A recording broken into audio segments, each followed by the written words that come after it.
Welcome to Go Library. This is Dr. Ling. Today, I invite Maura Moynihan, American journalist and artist, to comment on Hong Kong. Hello, Maura. Ni hao. Ni hao. Very nice to see you again. Yes. So, President Trump signed Hong Kong Autonomy Act days ago, and he also signed the executive order to strip off differential treatment of Hong Kong. There are other measures are going to take concerning Hong Kong. So what's your comment? Well, thank God.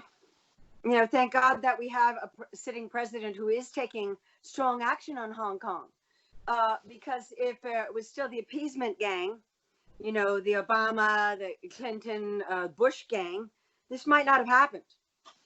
And if Hong Kong civil society is allowed to die, and if the West just sits back and does nothing, the West is going to pay a very high price. What is your general comment on the CCP's national security law for Hong Kong? Well, I read the whole thing when it was published and was available online.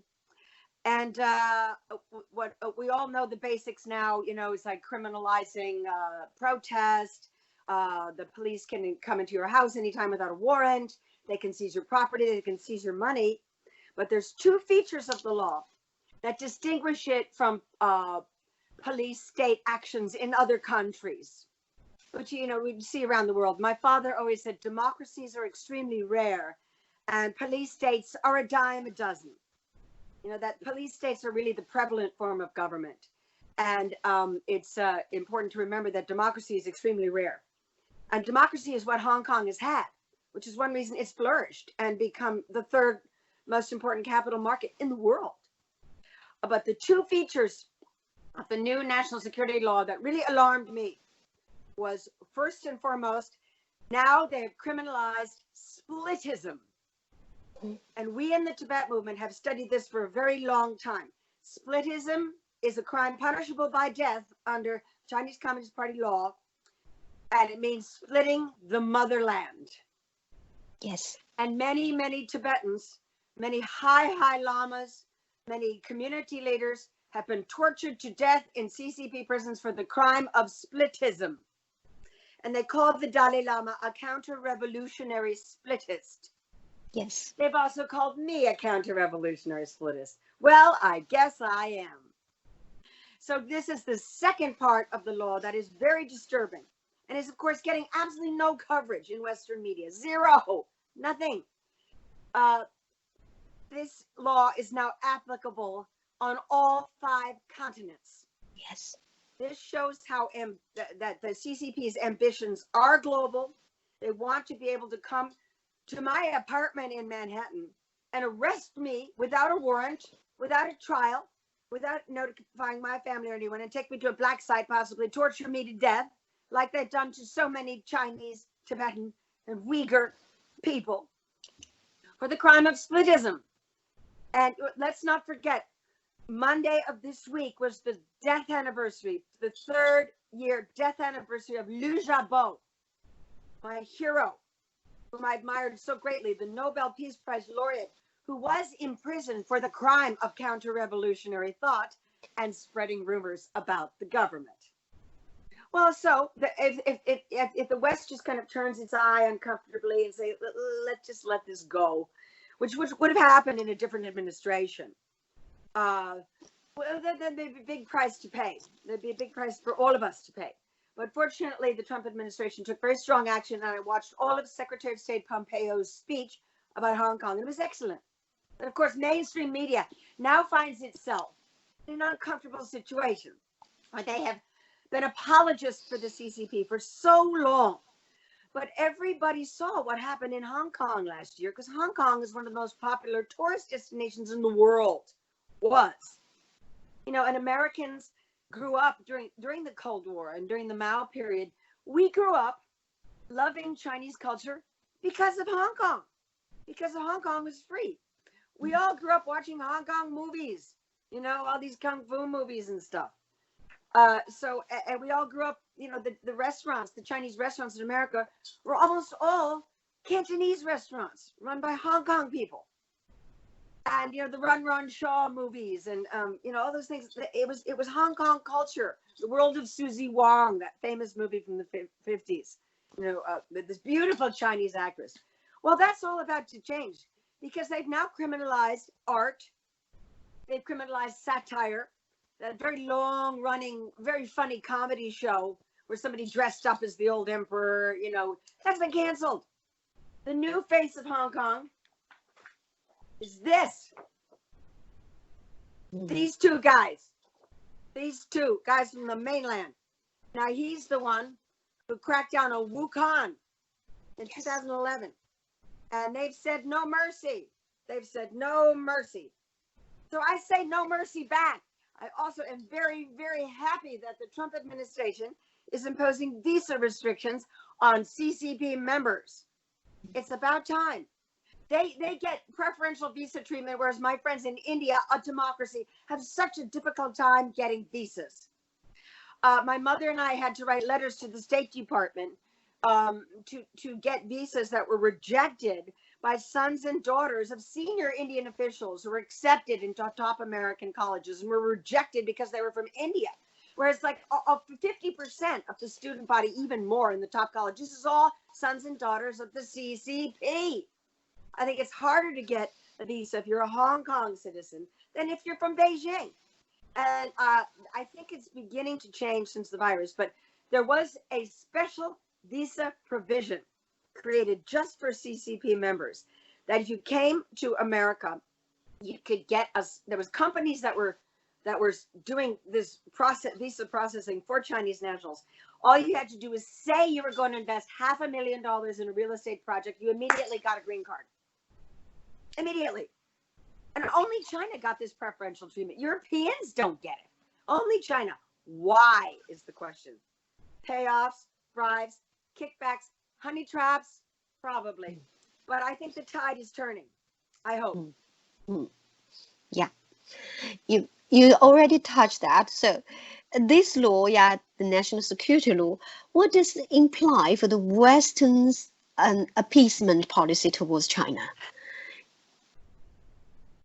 It's going to be a test for the West now, isn't it? Yeah. And one thing that we've talked about in our interviews, and I've talked about on Mr. Bannon's show many times, is the CCP virus and the CCP's response to the virus is a real test for the West. We're really seeing more and more every day which elites are really on the side of the CCP and working against Western democracies, working against their own countries. First and foremost, first big offenders is big tech. And I did a great deal of research on this during the 2008 Blood Beijing Olympics, as we called them, the Blood Olympics. Because big tech did this enormous transfer of technology to the CCP putatively so they could have a terror-free Olympics. But what really happened is they, captured all our technology and they used it to further enslave their own people, to expand the concentration camp systems, to have a better, the AI facial recognition technology that they've been using in Tibet and on the Uyghurs as guinea pigs. And they want to have it in all of China. Certainly in Hong Kong, most certainly in Hong Kong. And so I am sick to death, Dr. Ming, sick to death of these Chinese apologies groups, CCP apologists, like the Committee of 100, Council on Foreign Relations, Asia Society. They always get out right in front of people like us who have no money, no resources, and no platform, because we Tibet people have been shut up, shunned, kicked to the curb, kicked out. They've done a very good job. They can't completely shut us up, but they've really cut off any funding and legitimacy that we could possibly ever had before. It's gone. It's gone. They get out in front of us all the time and they issue apologies for the CCP and say we have to work with the CCP. And they control our medical supplies. It would be a mistake not to. Well, they always get right out in front. I think it's time. We hit back. We need an organization to do it. Maybe Guo Media, I don't know, maybe some other org. With the new federal state of China, we should write an open letter to them and say, do you support the freedom of the Hong Kong people?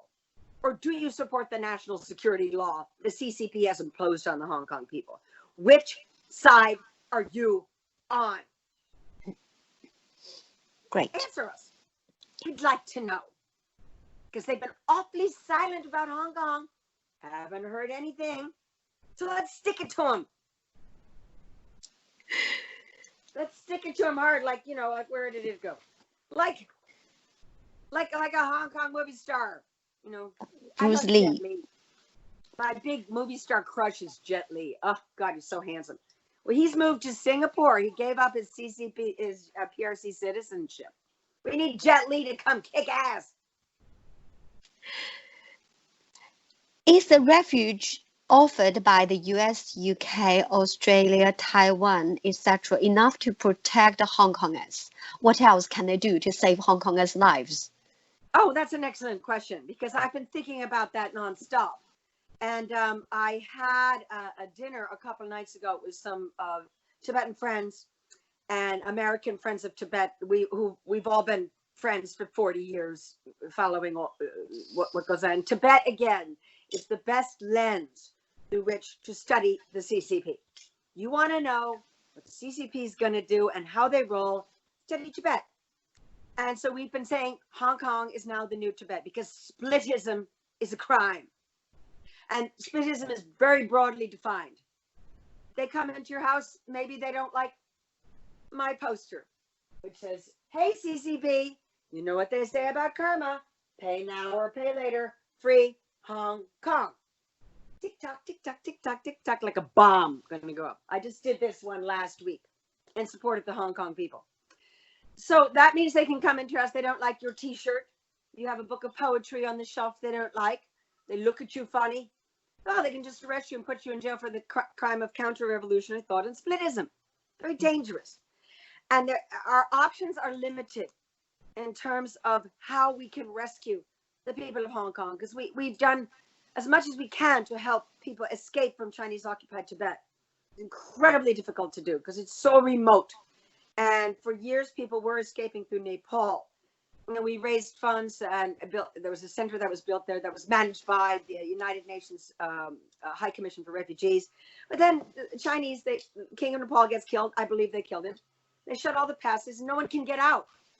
In Hong Kong, the world is watching. That's the main difference between Hong Kong and Tibet. And, you know, again, the world loves Hong Kong. The world fell in love with Chinese culture during the dark era of Mao through Hong Kong. It was Hong Kong showed what Chinese people can do with the rule of law and with freedom, and how civilized and how productive and how creative the Hong Kong people are.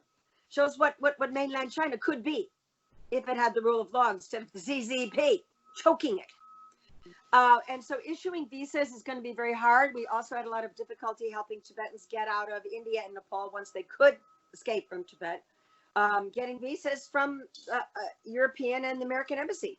They're very, very tough about giving visas. And, you know, the CCP, however, just they fly into New York and they can immediately sign up for a green card if they say they're going to put down $500,000 to build some hideous tower in Midtown Manhattan. You know, it's just crazy. So I've also heard, and this is something that the Maoist government in Nepal is doing under instructions from Beijing, is even though many Tibetans who were stranded in Nepal, we got scholarships for them. We had families that were wanted to take them in America, but they were not given exit visas by the Nepali government. You know, we had everything all set up, but it was the Nepali government, which is completely controlled by China, denied them permission to leave. So it kept them trapped as prisoners, basically. And I just read that that's what Carrie Lam and her big buddies are planning in Hong Kong. This is the new face of Hong Kong. Brutality. Police state. That's the new face of Hong Kong. So we need some Hong Kong Kung Fu masters to come kick ass. And they are. God bless those people. There was the election last weekend. And again, this is getting like zero coverage. Zero coverage in the West. You know, maybe a mention here, a mention there, but it's seen as a sideshow. It's not an important story. But the fate of Hong Kong will determine whether the CCP runs this planet. True. Yeah. You and Michael Young both compared Hong Kong to Poland in 1940. Why Mhm. so? Well, as we know, studying the history of World War II, which I studied in detail the years I worked at the Holocaust Museum in Washington, D.C. England had a treaty with Poland. And Mr. Bannon was talking about this on his show today about how Neville Chamberlain, who was Prime Minister of England, came back from Munich and said, peace in our time. Well, I've got to deal with the Nazis. It's all going to be fine. And then the Nazis invaded Czechoslovakia. The West did nothing. And then they invaded Poland, and they had to act because Britain had a treaty with Poland that if it was invaded, they would have to go to war. And that's when Neville Chamberlain stepped down and Winston Churchill became prime minister and became the great wartime prime minister who took the Nazis at their world for his many flaws and his policy on India and everything. I give Winston Churchill great credit for taking Hitler at his word. Which so many, again, it was like the CCP, but they didn't want to deal with it. You know, most leaders, oh, it's just too nasty. Let's just give them money and hope they become nice. Well, that didn't really work out very well now, did it? Hasn't worked out with the CCP either, has it? So I think it's going to be difficult to get people out of Hong Kong. I'm not quite sure what the Western countries are going to do. I don't know if the people of Hong Kong, a lot of people don't have resources to leave. And I have Hong Kong friends who sunk all of their money into their Hong Kong apartments, you know, so that all their life savings are tied up in real estate. And people who are wealthy always find ways to escape. But what about all those wonderful young students? You know, I give them enormous credit. Last year, I was glued to the internet every day watching Hong Kong. That's when I started my art project, my Free Hong Kong art project. And Michael Yan was there reporting from the ground. Yes. And they denied Michael a visa. And so I think that's another thing that's going to happen is it's going to be dangerous for Westerners to go to Hong Kong, certainly to go to China, because then Westerners are going to start getting arrested. Those two Canadians are in jail. I think one got a death sentence in retaliation for the arrest of the daughter of the Huawei founder. Yes. So there's just going to be more of that. How can Hong Kong protesters draw lessons and experience from the Polish in the 1940s? Yes. Well, the reason why Hitler's invasion of Poland in 1940 was so important, as we were discussing, is that it meant Britain had to join the conflict. Yeah, that there was no going back. And this is the same kind of watermark. This is a line in the sand. The CCP has declared war on the people of Hong Kong. They didn't have to do this. This is another thing some of my older friends in the Tibet movement were saying is that, you know, Hong Kong was the golden goose. Yeah. It was Hong Kong banks and Hong Kong companies that allowed foreign direct investment to go into the mainland. And a lot of Tibetans live in Hong Kong. The Dalai Lama's eldest brother, Yalo Tundup, has lived there for decades. He has a Chinese wife, a Hong Kong wife. And I've interviewed him many times in Hong Kong. And when I worked for Radio Free Asia, our main office was in Hong Kong in the 90s when Radio Free Asia was created. And Hong Kong, a lot of Tibetans always felt safe in Hong Kong. They felt they could say what they wanted and do what they wanted. Well, that's all gone. And one of my older Tibetan friends in the meeting we had on Monday said, everybody has to get out or you're facing life in a Chinese prison. And we were discussing how to help people get out. And it's not so easy. And Michael Yan is very concerned about the young journalists he's worked with, about how to get them out. And I said, can I write a visa letter? But my letters are not as effective anymore because my father's dead. When my father was alive, you know, senators confirm ambassadors, and senators have a higher rank than State Department officials. So all of my letters and support visa letters always worked, but now not so much. I mean, that's one thing we could do is try to help people out. There's also an underground railroad. And then Nathan Law got out, and he's now in London with our friend Ben Rogers. Yes. With Hong Kong Watch. God bless you, Ben. Ben, I know I love your interviews. Ben's broadside, and Ben is really been hitting it every day with editorials and with interviews. And Nathan is safely in London with Ben and with the Hong Kong Watch people. And I hope he's safe. You know, all these people probably need bodyguards. But again, if the West turns a blind eye and ignores, like it really happened before the invasion of Poland, when Hitler annexed Czechoslovakia, the Sudetenland, that's when it was very clear what his territorial ambitions in Europe were. Well, you know, China's made its territorial ambitions clear for years with the Belt and Road Initiative, and the West did nothing, because also the West got involved in these catastrophic wars in Iraq and Afghanistan and took our eye off of communist China. And I thought that was a disaster.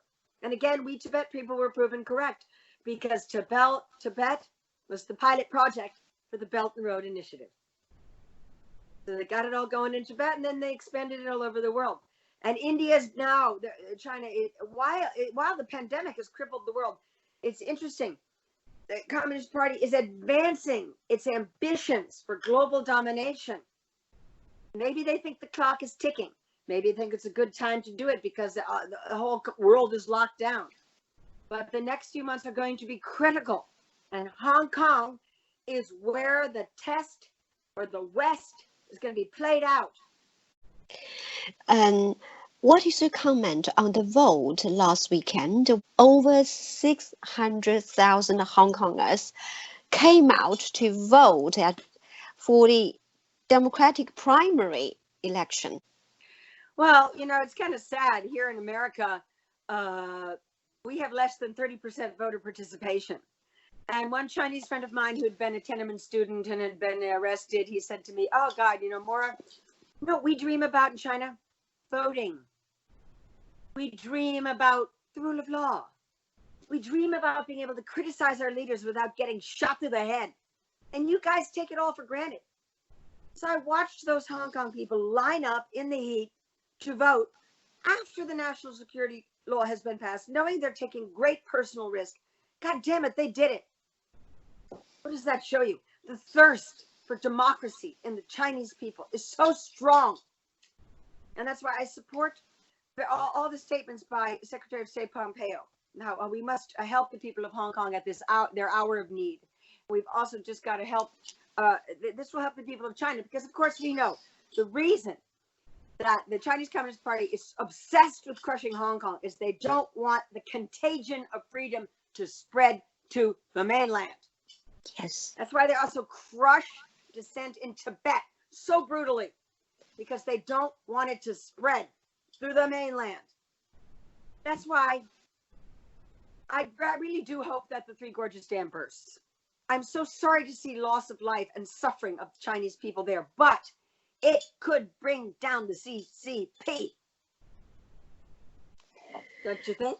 And that's getting no reportage. That's not getting covered at all anywhere by Western media. They haven't even mentioned it. New York Times maybe had one little story like heavy floods in China. You know, like just another monsoon season. Well, this is not just another monsoon season. Not at all. It's very, very serious. Dead serious what's going on.